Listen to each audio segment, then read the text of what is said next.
Russia Ukraine যুদ্ধের মধ্যেই আরেকটি যুদ্ধ নিয়ে আলোচনা তুঙ্গে।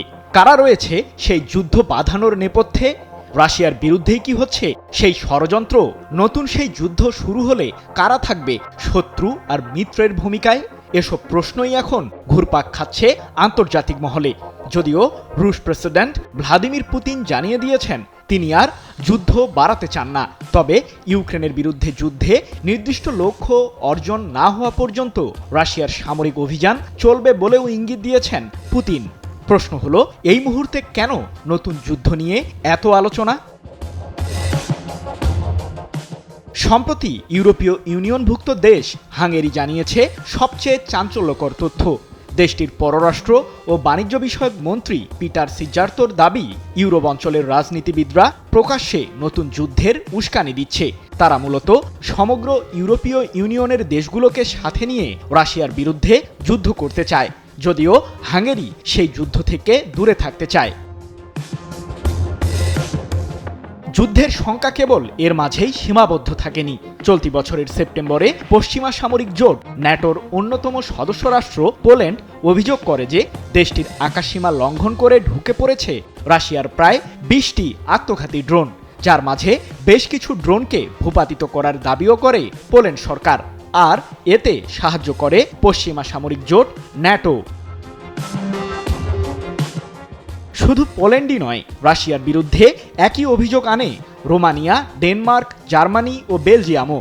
এদিকে 19 ডিসেম্বর ন্যাটোভুক্ত আরেক দেশ তুরস্ক জানায় দেশটির উত্তর পশ্চিমাঞ্চলে ভূপাতিত হয়েছে ওরলান 10 মডেলের রাশিয়ার তৈরি একটি আত্মঘাতী ড্রোন।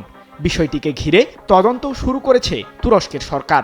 এক প্রতিবেদনে বিষয়টি নিশ্চিত করেছে তুরস্কের সংবাদ মাধ্যম টিআরটি ওয়ার্ল্ড। এগুলো কি কেবলই বিচ্ছিন্ন ঘটনা, নাকি এর পেছনে রয়েছে পশ্চিমাদের গভীর ষড়যন্ত্র? চলমান রাশিয়া ইউক্রেন যুদ্ধে একে অপরকে লক্ষ্য করে প্রায় প্রতিদিনই ড্রোন ও ক্ষেপণাস্ত্র হামলা চালাচ্ছে মস্কো এবং কিয়েভ। যদিও ন্যাটোভুক্ত দেশগুলোর অভিযোগকে কোনো প্রকার ভ্রুক্ষেপই করছে না রাশিয়া। উল্টো মস্কোর দাবি, এগুলো মূলত রাশিয়ার বিরুদ্ধে পশ্চিমাদের গভীর ষড়যন্ত্রের অংশ।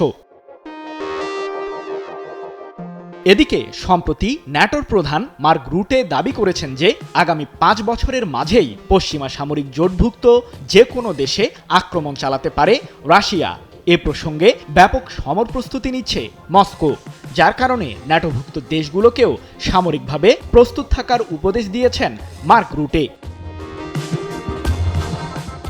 তবে পশ্চিমাদের দিকে আঙ্গুল তুলে রুশ প্রেসিডেন্ট ভ্লাদিমির পুতিন জানিয়েছেন ইউরোপ অঞ্চলের বিরুদ্ধে কোনো ধরনের যুদ্ধের পরিকল্পনা নেই রাশিয়ার।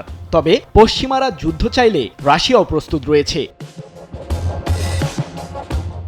যদিও পশ্চিমা বিশ্লেষকদের দাবি, নিজেদের অস্ত্রভাণ্ডার আরও বৃদ্ধি করছে রাশিয়া। দেশটি প্রতি মাসেই 150টি ট্যাঙ্ক, 550টি পদাতিক যুদ্ধযান, 120টি ল্যান্ডসেট ড্রোন এবং 50টিরও বেশি কামান তৈরি করছে, যা ইউরোপীয়দের জন্য এখন সবচেয়ে বড় মাথা ব্যথার কারণ হয়ে দাঁড়িয়েছে।